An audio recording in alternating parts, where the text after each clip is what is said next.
Hello friend, तो आज मैं आप लोगों के लिए लेके आई हूँ अतीत से वर्तमान का 5 नंबर चैप्टर, जो कि आप लोगों को पता होगा हमने 4 नंबर चैप्टर तक क्वेश्चन आंसर कंप्लीट करवा दिया था। तो आप लोगों के लिए 5 नंबर चैप्टर शिल्प और उद्योग 5 नंबर चैप्टर का क्वेश्चन आंसर पूरा करवाने वाले हैं सिर्फ और सिर्फ 10 मिनट की वीडियो में। तो चलिए देखते हैं क्या है क्वेश्चन और आंसर। सबसे पहला क्वेश्चन है, जामदानी बनाई वाले कपड़े महंगे क्यों होते थे? जामदानी बनाई वाले कपड़े महंगे क्यों होते थे? इसका उपयोग सिर्फ रजवाड़े परिवार के लोग क्यों करते थे? इसका उपयोग सिर्फ रजवाड़े परिवार के लोग क्यों करते थे? इसका उपयोग आप लोगों को मैं इसका उत्तर बता दूं तो इसका उत्तर होगा रामदानी कपड़े महंगे होते थे। रामदानी कपड़े महंगे होते थे क्योंकि इनमें बारीक मलमल पर सोने के धागों से विशेष डिजाइनें बुनी जाती थी। क्योंकि इनमें बारीक मलमल पर सोने के धागे विशेष रूप से डिजाइन के रूप में बुनी जाती थी। यह कठिन और समय लेने वाला काम था। केवल रजवाड़े परिवार के लोग ही इतने महंगे कपड़े खरीद सकते थे। चलिए आप लोगों को मैं पहला क्वेश्चन कंप्लीट करवा दी। चलिए अगला क्वेश्चन देखते हैं, 2 नंबर क्वेश्चन। ये रहा प्रश्न संख्या 2। मुक्त व्यापार की नीति क्या थी? चलिए आप लोगों को मैं इसका उत्तर बता दूं तो इसका उत्तर होगा, मुक्त व्यापार की नीति का अर्थ था कि अब ईस्ट इंडिया कंपनी के अलावा भी अन्य अंग्रेजी व्यापारी भारत से व्यापार कर सकते थे। ईस्ट इंडिया कंपनी के अलावा भी अन्य अंग्रेजी व्यापारी भारत में व्यापार कर सकते थे। इससे व्यापार पर कंपनी का एकाधिकार समाप्त हो गया था। चलिए अगला क्वेश्चन देखते हैं। ये रहा प्रश्न संख्या 3। उद्योग में लगे हुए भारतीय कारीगर उद्योग को छोड़ कृषि की तरफ क्यों लौट गए? आप लोगों को मैं इसका उत्तर बता दूं तो इसका उत्तर होगा, भारतीय कारीगरों को उद्योग छोड़कर कृषि की ओर लौटना पड़ गया क्योंकि मुक्त व्यापार नीति के कारण इंग्लैंड की सस्ती मशीनी वस्तुओं से उनकी हस्तनिर्मित वस्तुओं की बिक्री प्रभावित हुई। साथ ही भारतीय वस्तुओं पर इंग्लैंड में उच्च आयात शुल्क लगाया गया, जिससे उनकी बिक्री और कम हो गई। आशा है कि आप लोगों को ये सब क्वेश्चन समझ में आ ही रहा होगा। तो चलिए अगला क्वेश्चन देखते हैं, 4 नंबर क्वेश्चन।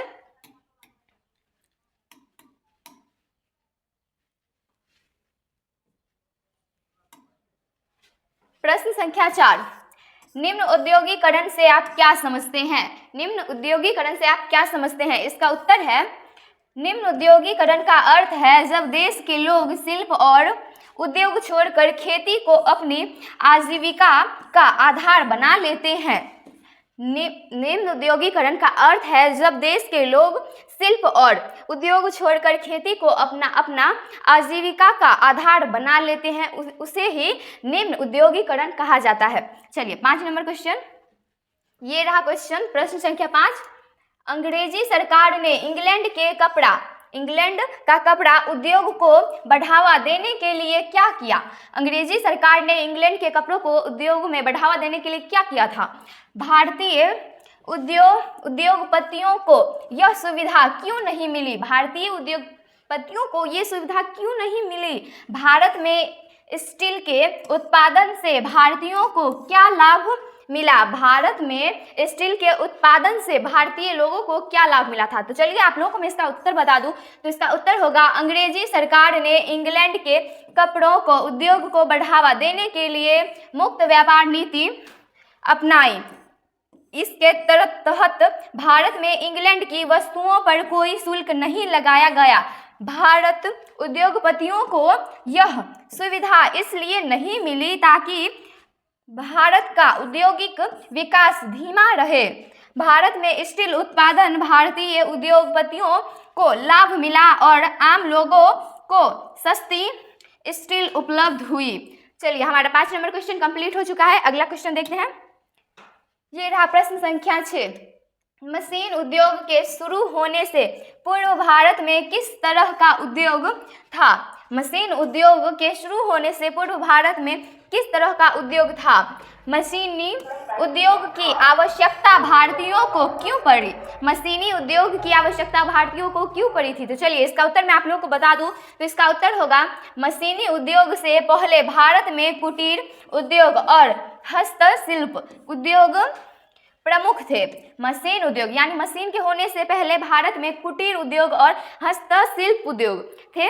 इसके आगे है रेलवे के विकास और अंग्रेजों द्वारा मशीनीकरण के बाद भारतीयों को भी मशीनी उद्योग की आवश्यकता पड़ गई। इसका रेलवे के विकास और अंग्रेजों द्वारा मशीनीकरण के बाद भारतीयों को भी मशीनी उद्योगों की आवश्यकता पड़ गई ताकि वे विकास की गति से पीछे न रह सके, न रह सके। चलिए अगला क्वेश्चन, ये रहा प्रश्न संख्या 1। ये इसमें कह रहा है सही विकल्प को चुने। सही विकल्प को चुने।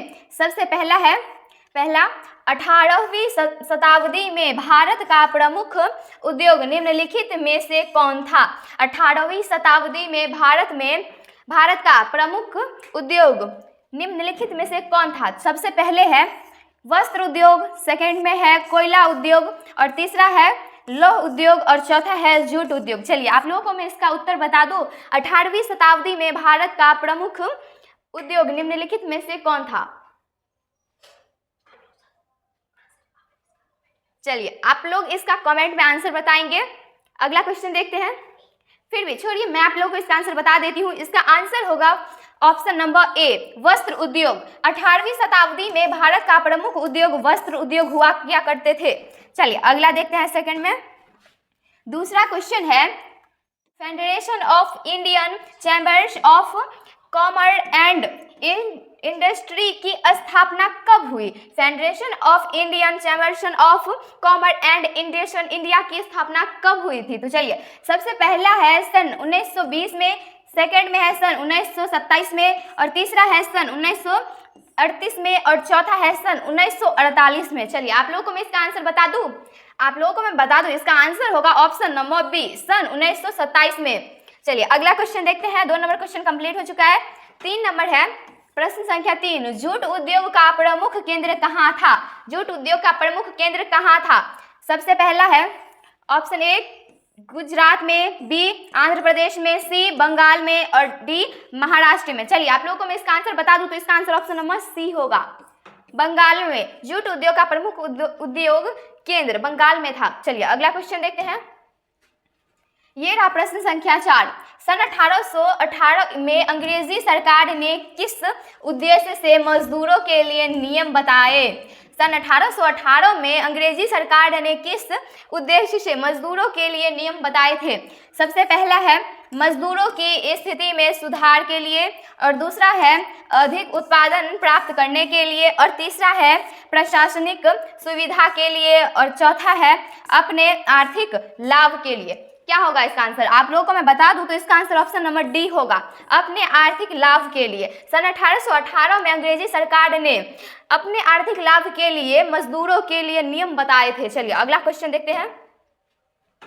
प्रश्न संख्या 5 है all India trade union Congress की स्थापना कब हुई? All India trade union Congress की स्थापना कब हुई थी? ऑप्शन ए में है 1818 में, और बी में है 1920 में, सी में है 1938 में, और डी में है 1947 में। क्या होगा इसका आंसर? आप लोगों को मैं बता दूं, तो इसका आंसर ऑप्शन नंबर बी होगा, 1920 में। All India trade union Congress की स्थापना 1920 में हुई थी। चलिए अगला क्वेश्चन देखते हैं। ये रहा प्रश्न संख्या पहला है कॉलिको अधिनियम के क्या उद्देश्य थे? कॉलिको अधिनियम के क्या उद्देश्य थे? चलिए आप लोगों को मैं इसका उत्तर बता दूं, तो इसका उत्तर होगा कॉलिको अधिनियम का प्रमुख उद्देश्य भारत से आयातित छपे हुए सूती कपड़ों पर प्रतिबंध लगाना था। कॉलिको अधिनियम का प्रमुख उद्देश्य भारत से आयातित छपे हुए सूती वस्त्रों पर प्रतिबंध लगाना था। इंग्लैंड इस अधिनियम के द्वारा अपने कपड़ा उद्योग को बढ़ावा देना चाहता था। इंग्लैंड इस अधिनियम के द्वारा अपने कपड़ा उद्योग को बढ़ावा देना चाहता था और भारतीय कपड़ा उद्योग को नुकसान पहुंचाना चाहता था। भारतीय कपड़ा उद्योग को नुकसान पहुंचाना चाहता था। यह अधिनियम इंग्लैंड के उद्योगपतियों के हितों की रक्षा करता था। यह अधिनियम इंग्लैंड के उद्योगपतियों की हितों की रक्षा किया करता था और भारतीय उद्योग को दबाने का प्रयास था। भारतीय उद्योग को दबाने का प्रयास था। चलिए, पहला क्वेश्चन कंप्लीट हो चुका है। अगला क्वेश्चन देखते हैं। ये रहा प्रश्न संख्या दूसरा है, मुक्त व्यापार की नीति से आप क्या समझते हैं? मुक्त व्यापार की नीति से आप क्या समझते हैं? आप लोगों को मैं इसका उत्तर बता दूं तो इसका उत्तर होगा, मुक्त व्यापार की नीति का अर्थ है कि व्यापार पर किसी भी प्रकार के प्रतिबंध नहीं होंगे। मुक्त व्यापार की नीति का अर्थ है कि व्यापार पर किसी भी प्रकार के प्रतिबंध नहीं होंगे। और 1813 में इंग्लैंड ने भारत के साथ व्यापार के लिए मुक्त व्यापार की नीति अपनाई थी। 1813 में इंग्लैंड ने भारत के साथ व्यापार करने के लिए मुक्त व्यापार नीति अपनाई थी। पहले केवल ईस्ट इंडिया कंपनी को ही भारत से व्यापार करने का अधिकार था। पहले क्या था? ईस्ट इंडिया कंपनी को भारत से व्यापार करने का अधिकार था। इसके आगे है, लेकिन इस नीति के बाद अन्य अंग्रेजी व्यापारियों को भी भारत में व्यापार करने का छूट मिल गया। हालांकि इसके बावजूद भारतीय उत्पादों पर इंग्लैंड में उच्च आयात शुल्क लगाया जाता था। हालांकि इसके बावजूद भारतीय उत्पादों पर इंग्लैंड के उच्च आयात शुल्क लगाया किया करते थे। चलिए, अगला क्वेश्चन देखते हैं। 2 नंबर क्वेश्चन हमारा कंप्लीट हो चुका है। ये रहा प्रश्न संख्या 3। भारतीय उद्योगपतियों को भारत में उद्योग की स्थापना के मार्ग में क्या क्या बाधाएं थी? भारतीय उद्योगपतियों को भारत में उद्योग की स्थापना के मार्ग में क्या क्या बाधाएं थी? चलिए, इसका उत्तर मैं आप लोगों को बता दूं तो इसका उत्तर होगा, भारतीय उद्योगपतियों के सामने मुख्य बाधाएं थी। भारतीय उद्योगपतियों के सामने मुख्य बाधाएं थी उच्च ब्याज दरें, मशीनों का आयात करना, उच्च ब्याज दरें मशीनों का आयात करना और ब्रिटिश सरकार द्वारा भारतीय उद्योगों को बढ़ावा न देना। ब्रिटिश सरकार द्वारा भारतीय उद्योगों को बढ़ावा न देना। उसके आगे है, बैंकों से उच्च ब्याज दरों पर ही ऋण मिलता था। बैंकों से जो होता था उच्च ब्याज पर ही ऋण मिला क्या करता था? मशीनों विदेशों से मंगवानी पड़ती थी। मशीन जो होती थी वो विदेश से मंगवानी पड़ती थी। साथ ही ब्रिटिश सरकार भारतीय उत्पादों पर उच्च आयात शुल्क नहीं लगाती थी। साथ ही ब्रिटिश सरकार भारतीय उत्पादों पर उच्च आयात शुल्क नहीं लगाया करती थी, जिससे विदेशी उत्पाद सस्ते रहते थे। चलिए, अगला क्वेश्चन देखते हैं। ये रहा प्रश्न संख्या 4 है, मजदूरों के हित में पहली बार कब नियम बनाया गया? मजदूरों के हित में पहली बार कब नियम बनाया गया था? उन नियमों का मजदूरों पर क्या प्रभाव पड़ा? उन नियमों का मजदूरों पर क्या प्रभाव पड़ा था? तो चलिए, आप लोगों को मैं इसका उत्तर बता दूं तो इसका उत्तर होगा, मजदूरों के हितों के लिए पहली बार 1881 में नियम बनाए गए। मजदूरों के हितों के लिए पहली बार 1881 में नियम बनाए गए थे। इन नियमों से मजदूरों की स्थिति में कुछ सुधार हुआ। इन नियमों से मजदूरों की स्थिति में कुछ सुधार हुआ था।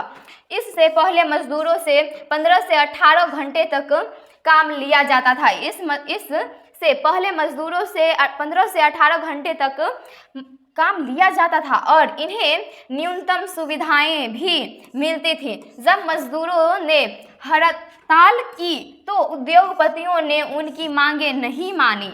जब मजदूरों ने हड़ताल की तो उद्योगपतियों ने उनकी मांगें नहीं सुनी, क्योंकि इससे उत्पादन लागत बढ़ जाती।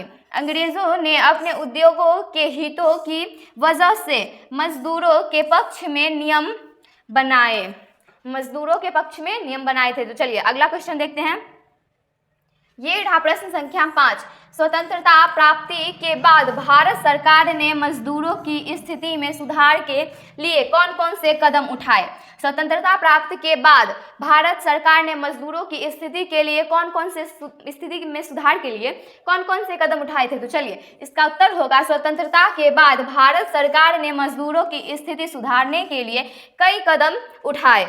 स्वतंत्रता के बाद भारत सरकार ने मजदूरों की स्थिति के लिए सुधार के लिए कई कदम उठाए थे। न्यूनतम मजदूरी अधिनियम से मजदूरी दरों को निर्धारित किया गया। काम के घंटे कम किए गए। 15 से 18 किया जाता था तो 13 से 14 कर दिया गया। और साप्ताहिक अवकाश दिया गया, यानी सप्ताह में उन्हें पैसा दिया जाता था।